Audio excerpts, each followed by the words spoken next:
السلام علیکم۔ سفر نامہ میں آپ سب کو خوش آمدید۔ ہم اس وقت موجود ہیں افغانستان کے شہر غزنی میں، جہاں پر ہم آپ کو لے کر جا رہے ہیں حکیم سنائی کے مقبرے پر۔ حکیم سنائی کون تھے؟ وہ ایک مشہور غزل گو شاعر تھے اور فلسفی بھی تھے۔ ان کا پورا نام ابوالمجد بن آدم اور ان کا تخلص سنائی تھا۔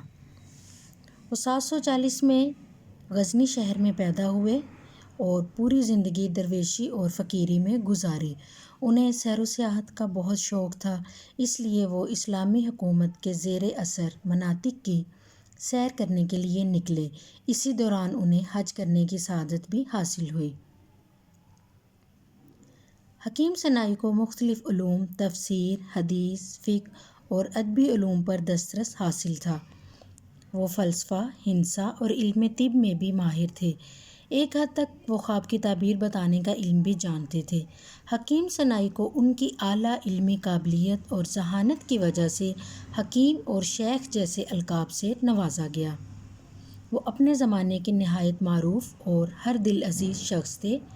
انہیں شعراء، عرفاء اور علماء کی نظر میں نہایت اہم مقام حاصل تھا۔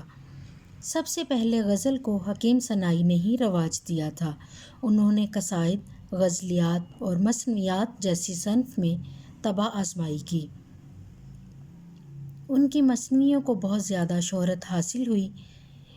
ان کی مشہور مثنویوں میں حدیقۃ الحقیقہ، طریق التحقیق، سیر العباد، مثنوی کارنامہ، عقل نامہ، عشق نامہ بہت مشہور ہوئیں۔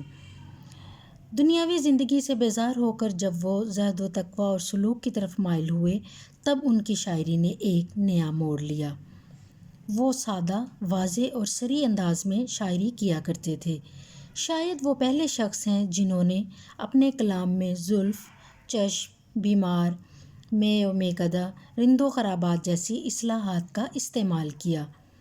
ان کی وجہ شہرت ان کی مثنویاں ہیں۔ ان کی استادانہ مہارت کا اندازہ اس بات سے لگایا جا سکتا ہے کہ شیخ فرید الدین عطار اور مولانا روم جیسے عظیم شعراء نے حکیم سنائی کو اپنا پیشوا تسلیم کیا۔ تو یہ تو تھا ان کا مختصر تعارف۔ آج ہم موجود ہیں ان کے مزار پر، تو آئیے آپ کو بھی لے چلتے ہیں۔ ہم موجود ہیں اس وقت مزار کے احاطے میں۔ یہاں جیسا کہ آپ دیکھ رہے ہیں بہت ساری قبریں ہیں۔ یہ کہا جاتا ہے کہ حکیم سنائی کے مریدین اور ان کے شاگردوں کی تھیں۔ کسی قبر کے اوپر تختی لگی ہوئی ہے، کچھ کو امتداد زمانہ نے مٹا دیا ہوا ہے، اور کافی زیادہ لوگ آ جا رہے تھے جب ہم گئے وہاں پہ، تو کافی آباد مزاروں میں سمجھا جاتا ہے اس کو بھی۔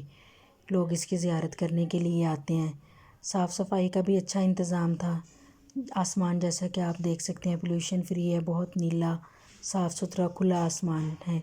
یہ دن ہے اوائل جون کے، تو موسم نارمل ہے، دھوپ میں تھوڑی سی شدت ہے، لیکن چونکہ بہت ٹھنڈی ہوا چل رہی ہے تو اس لیے دھوپ چبھ نہیں رہی۔ تو بہت اچھا سا موسم تھا وزٹ کرنے کے لیے۔ مقبرے کی عمارت بہت خوبصورت ہے۔ یہ کچھ ایرانی طرز تعمیر ہے، کچھ زیادہ نہیں کہہ سکتے آپ۔ گہرے نیلے رنگ کی ٹائلز اور پتھر کے کام نے اس کی عمارت کے حسن کو دوچند کر دیا ہے۔ اب ہم جا رہے ہیں اس کے مین دروازے کی طرف۔ علامہ اقبال نے بھی ان کے مزار کی زیارت کی تھی، اور وہاں پر علامہ اقبال کے لکھے ہوئے اشعار کی تختی بھی ہے۔ آگے چل کر ہم آپ کو دکھاتے ہیں۔ یہ مزار کی مین انٹریس ہے، یعنی جو گنبد ہے اس کی مین انٹریس ہے۔ یہاں دروازے کے ساتھ ہی یہ بابا جی بیٹھے تھے، جس طرح ہمارے یہاں عموماً مزاروں کے باہر بیٹھے ہوتے ہیں، وہ تعویذ وغیرہ دیتے ہیں، دھاگا وغیرہ، اور نمک رکھا ہوتا ہے وہ کھاتے ہیں لوگ تبرک کے لیے۔ کچھ لوگوں کے ہاں یہ عقیدہ ہے، تو اکثر لوگ ان سے تعویذ وغیرہ لے رہے تھے، اور کچھ ان کے آگے پیسے، دری چادر پر پیسے بھی رکھ رہے تھے، لیکن یہ خود سے کسی سے ڈیمانڈ نہیں کر رہے تھے کہ آپ مجھے پیسے دیں، لوگ اپنی مرضی سے دے رہے تھے۔